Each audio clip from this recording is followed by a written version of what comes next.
जय हिंद फ्रेंड्स। तो हम पढ़े थे सुभाष राय की विद्यालय विषय की बुक। शुरू करते हैं आज का सेशन हमेशा की तरह मोटिवेशनल कोट या फिर एक विचार के साथ। तो एक मिनट रुकिए, मुझे थोड़ा सा एडजस्ट करना है। तो मोटिवेशनल कोट या फिर एक विचार के साथ। तो आज का मोटिवेशनल कोट रहेगा अपना कि छोटा सा उदाहरण है कि एक बार ईसा मसीह है ना, ईसा मसीह गुजरे है ना। ईसा मसीह गुजरे तो मछुआरे को देखकर उन्होंने कहा कि क्या मछलियाँ पकड़ता है ना। चल तुझे किसी और बड़े मछुआरे से मिला था जहाँ तुम मछली बनकर पेश होना चाहोगे। ये बातें सुनकर आदमी को कुछ लगा होगा तो उसके साथ हो गया, उनके साथ हो गया। पीछे से भाई आवाज दे रहा है कि क्या कर रहा है पागल, किसके साथ जा रहा है ना? कुछ जानता भी है इसके बारे में और क्या अजीब भरी बातें हैं। तो उसने कहा मुझे इसकी आंखों में सच्चाई दिख रही है, खूब मछली। आध्यात्मिक किस्म के व्यक्ति हैं दोनों। वो मछुआरा और कहता है कि खूब मछलियाँ पकड़ ली, अब नहीं पकड़नी मछली। अब तो वहाँ जाऊँगा जहाँ जाल भी मैं ही फेंकूँगा और मछली बनकर भी मैं ही जाऊँगा और मछुआरा कोई और होगा। ठीक। तो देखो ये बातें थोड़ी सी आध्यात्मिक है, स्पिरिचुअलिटी क्यों है ना। ईश्वर का मतलब क्या है? आपके जीवन की सबसे खूबसूरत अभिव्यक्ति। आपने अब तक जो भी बहुत अच्छा काम किया है, जब भी आप एकदम दिल से मुस्कुराए, सच्चाई से मुस्कुराए, वो है ईश्वर। जब भी आपने 5 घंटे पढ़ाई करी और वो प्यारा एहसास कि आप इतने समय पढ़े हैं, वो खूबसूरत एहसास, वो सच्चाई जो अपनी आंखों में दिखी उस समय, वो है ईश्वर। आपके भीतर जो भी है उसका सर्वोत्तम है ईश्वर, है ना। एक चित्रकार पेंटिंग बनाता है, उसका मकसद होता है कि वो खूबसूरत से खूबसूरत पेंटिंग बना पाए और उस खूबसूरत पेंटिंग में ईश्वर। एक स्टूडेंट पढ़ता है और सोचता है कि एक दिन 15 घंटे पढ़ना है मुझे, और किसी दिन पढ़ लेता है, किसी दिन एम रखता है, एम पालता है, मतलब एक लक्ष्य पालता है और किसी दिन जब उस लक्ष्य को पा लेता है और वो जो एहसास होता है वो है ईश्वर। कोई रसोईया खाना बनाता है, सोचा कि एक दिन ऐसा खाना बनाऊंगा कि सामने से कोई आकर कहेगा कि क्या खाना बना। एक दिन वो चीज़ उसने पा ली, वहाँ उसके दिल में उभरा वो है ईश्वर। आपके भीतर की क्षमताओं का सर्वोच्च है ईश्वर। आपका सर्वोच्च है ईश्वर। आप ही का सर्वोत्तम वर्जन है ईश्वर। आपकी सबसे खूबसूरत अभिव्यक्ति है ईश्वर। पढ़ाई करते हैं तो जब इतना डूब जाते हैं पढ़ाई में कि कुछ एहसास नहीं रहता, बस किताबें, सवाल, कॉन्सेप्ट जब समझते चलते, जब आसपास ओरा सिर्फ पढ़ाई का, सिर्फ सवालों का बन जाता है, वो एहसास, वो प्यारा एहसास, वो गहनतम एहसास, वो गहराई की फीलिंग ईश्वर। तो हम क्यों कहते हैं कि हम ईश्वर को नहीं मानते? आप सब मानते हैं, आप मन से काम करते हैं ना। कोई भी व्यक्ति जब वो खो जाता है, जब वो रहता ही नहीं, जब हम किसी काम में इतने मशगूल हो गए कि हम रहे ही नहीं, तो हम कहाँ चले? हम रहे ही नहीं, है ना। आप जो भी करें,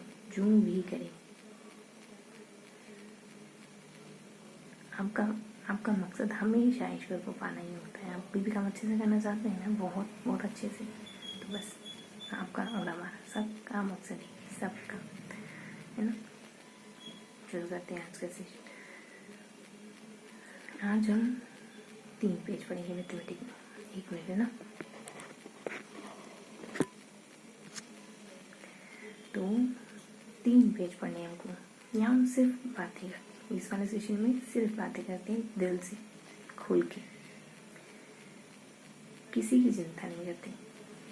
पता नहीं मैं आंखों में नहीं देख पा रही ना, आंखों में देखते तो ऐसा लगता है कि गर्व ना आ जाएगी, मतलब मैं जो बताना चाह रही हूँ उससे चूक ना जाऊँ, इस वजह से नहीं लिखती। बताऊँ, मतलब पढ़िए, हम आगे बढ़े। 3 पेज में क्या पढ़ा हमने? 3 पेज पढ़े ना हमने। तो देखो, बहुत ही आसान से सिंपल से कॉन्सेप्ट है। आपको सिर्फ एक लाइन में बताऊँ तो हमने भिन्न के बारे में पढ़ा।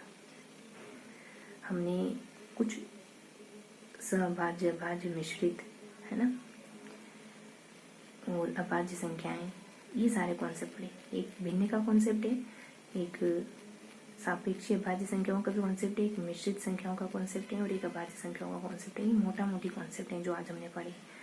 3 पेज पढ़े और तीनों पेज में से हमने जो सार है वो निकालने की कोशिश करी, और इतना ही है जो हमको देखने की जरूरत है, बाकी सब कुछ आता है। बीच वाला पेज हमने अच्छे से पढ़ा, खंगाला, लेकिन पता चला कि सारी बातें हम जानते हैं। पहले पेज में क्या है, हमको 4 पढ़े इसका। पहले पेज में बताया कि भिन्न के कॉन्सेप्ट, एक परिभाषा है और नीचे एक भिन्न लिखी है 4/3, और नीचे वो m वाली कुछ बातें लिखी हैं। और यहाँ जो है वो भिन्न के बारे में लिखा है कि भिन्न बड़ी छोटी करने की एक छोटी सी विधि है, वज्र गुणन वाली विधि है ना, ABCD लिखी है।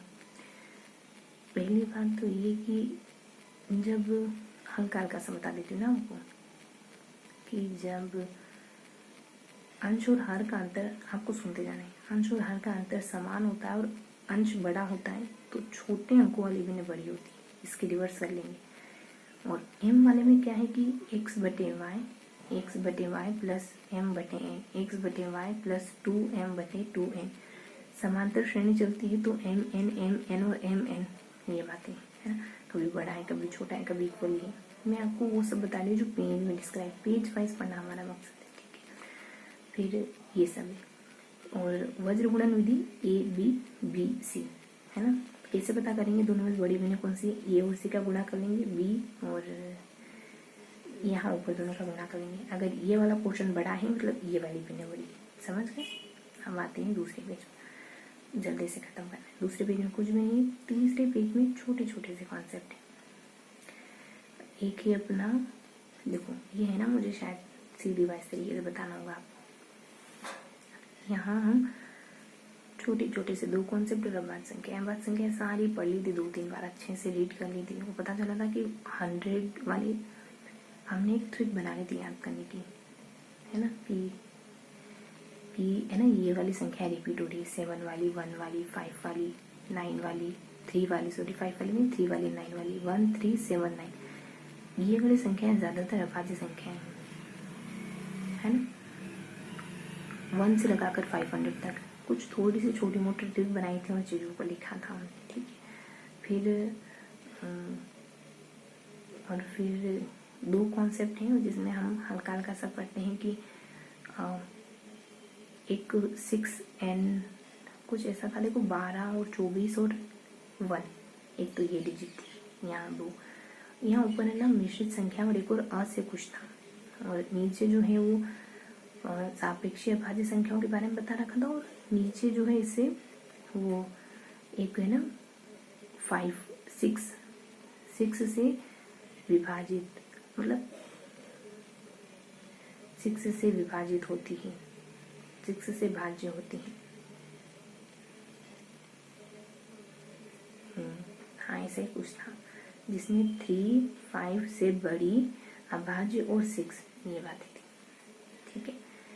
ये मैंने आपको कितनी बार बताया है? सिर्फ एक बार पढ़ा, सीधी वाइज तरीके से। पहले पेज में ज़्यादा पढ़ा, दूसरे में 4 बार और रिवाइज करते फिर फिनिश करते, ठीक है। पहले में हमने भिन्न के कॉन्सेप्ट, सेकेंड में 3-4 कॉन्सेप्ट है, अभाज्य संख्याएं हैं, पारस्परिक मिश्रित संख्याएं हैं, और पारस्परिक अभाज्य संख्याएं हैं, और एक और अपना मिश्रित संख्याएं हैं, और इनके अलावा भी कुछ बातें, ठीक है। 2 बार भिन्न पढ़ा हमने पहले पेज में, सारा कुछ भिन्न के बारे में जाना है। यहाँ हमने अलग अलग कॉन्सेप्ट पढ़े, चाहे अभाज्य संख्याएं खेलो, चाहे पारस्परिक भाज्य संख्याएं खेलो, चाहे आप मिश्रित संख्याएं खेलो, चाहे आप इसके अलावा और कोई बातें खेलो, ये सब पढ़े। 2 बार और रिवाइज करेंगे पेज को ध्यान में लाते हुए, ठीक है। कि हमने सबसे पहले भिन्न के कॉन्सेप्ट पढ़े हैं, है ना, भिन्न बड़ी छोटी, मतलब पहले पेज में हमने सारा कुछ भिन्न पढ़ा L के फॉर्मेट में, है ना, 2 से। और दूसरे फॉर्मेट में हमने 3 अलग अलग कॉन्सेप्ट पढ़े हैं, भाज्य, पारस्परिक भाज्य और मिश्रित, और इसके अलावा भी कुछ है ना। लास्ट में मतलब भिन्न के बारे में अलग अलग कॉन्सेप्ट और यहाँ कुछ अलग अलग कॉन्सेप्ट एल के फिगर में, है ना। ये था पूरा सेशन, हल्का हल्का सा बताए हैं। आई होप आपको समझ आ रहा होगा। मिलते हैं इसी किसी अगले सेशन में, तब तक के लिए हंसते मुस्कुराते रहिए, दिल से मेहनत करते रहिए।